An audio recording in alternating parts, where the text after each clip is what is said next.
हरि ओम तत्सत।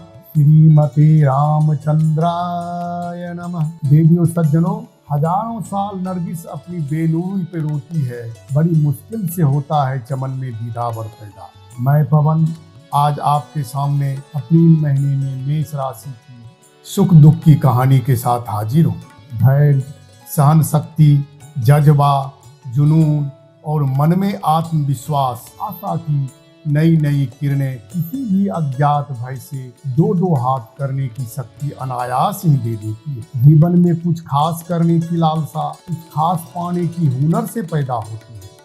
मेष राशि के अधिपति मंगल एक महान राजसिक ग्रह है। सौभाग्य से मेष काल पुरुष के प्रथम भाव में पड़ता है। मनुष्य में मंगल ही तेज, ऊर्ज, वीर्य, धैर्यवान, शक्तिवान बनाता है। मंगल जन्म कुंडली में उच्च के हों, मूल त्रिकोण में हो, स्वगृही हो और केंद्र में हो तो रोचक नामक शुभ योग का निर्माण करता है। कहते हैं लग्न यदि निष्पाप बलि हो तो फिर क्या कहना है। मेष राशि में चंद्र से द्वादश ग्रह होने से श्रेष्ठ धन योग, अनफा योग बन रहा है और चंद्र से द्वितीय भाव में गुरु के रहने से शुनफा योग बन रहा है।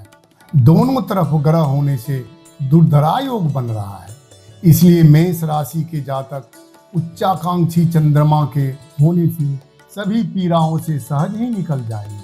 अप्रैल के शुरुआत में मंगल मिथुन में तृतीय भाव में रहेंगे, जो अपने मूल त्रिकोण से तृतीय, और वृश्चिक राशि से अष्टम में होंगे, जो शुभप्रद नहीं हैं। मगर तृतीय का मंगल कारक होता है, फलतः भाई से शुभ संबंध बनेंगे। क्योंकि तृतीय भाव में ही मंगल वक्री से मार्गी हुए हैं, रुके हुए कार्य होने की शुभ सूचना भी मिल सकती है। 3 अप्रैल गुरुवार को मंगल अपने नीच राशि कर्क में आएंगे। सुख भावस्थ मंगल मेष से चतुर्थ और वृश्चिक से नवम में 6 जून तक विराजमान रहेंगे। नीच के होने के बावजूद मंगल की शुभ स्थिति से जमीन जायदाद एवं घर मकान से संबंधित कार्य भी बनेंगे। मंगल की सप्तम दृष्टि उच्च के दशम भाव पर होने से नौकरी पेशा जातक समय को अनुपालन करते हुए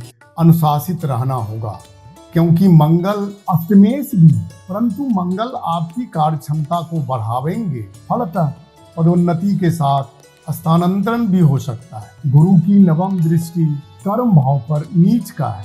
मंगल की चौथी दृष्टि सप्तम भाव पर तुला पर रहेगा। फलतः कई महत्वाकांक्षाएं पूरी होंगी, क्योंकि सप्तम के अधिपति शुक्र द्वादश में हर्षित हैं। शुक्र द्वादश के कारक होते हैं।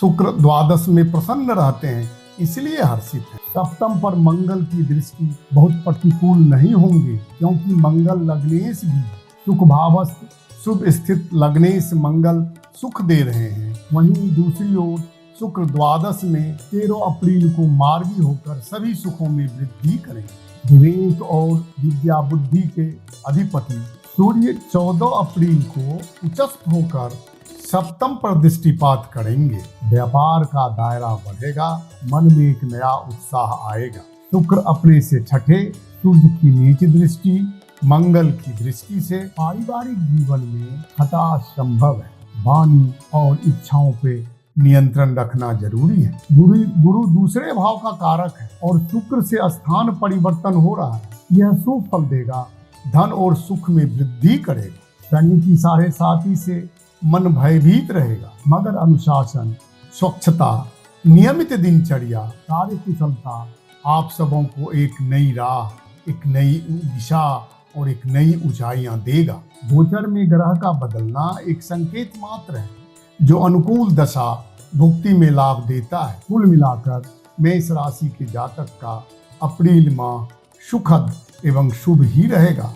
ग्रहों का मिला जुला फल आपको मिल रहे हैं। क्योंकि बुध 12वें भाव से अपने घर छठा भाव में उच्च दृष्टि दे रहे हैं। फलतः राहु शनि की कन्या पर दृष्टि का प्रभाव कम हानिकारक होगा। पेट संबंधी समस्याएं हो सकती है। गुरु की 5वीं दृष्टि छठे भाव पर रोग, ऋण, रिपु का शमन करेगा, अर्थात समाप्त करेगा, उसको कम करेगा। संतान पक्ष से शुभ समाचार मिल सकते हैं, क्योंकि आए शनि की तृतीय दृष्टि धन भावस्थ गुरु पर योग कारक है भी और नहीं भी, क्योंकि एकादशेश और द्वादशेश की युति उसमें बाधक है। फलतः हम दोनों बात समझ सकते हैं, चूंकि नवम और दसम की युति योग कारक होती है, लेकिन उसमें द्वादश और एकादश की भी युति मिल रही है, इसलिए उसमें थोड़ा सा संदेह है। लेकिन फिर भी शुभ समाचार मिलेंगे, धन की वृद्धि होगी,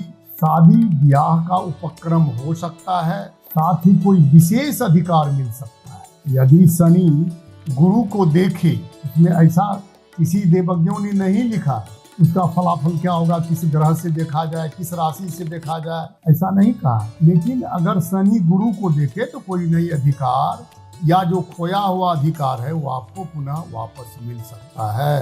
6 अप्रैल को रामनवमी के शुभ अवसर पर हनुमान चालीसा का पाठ करें, सुंदरकांड का पाठ करें, राम रक्षा स्तोत्र का पाठ करें। मेष राशि के जातक को बहुत लाभ होगा। हनुमान जी के शरण में जाएं। आज इतना ही, बहुत बहुत धन्यवाद।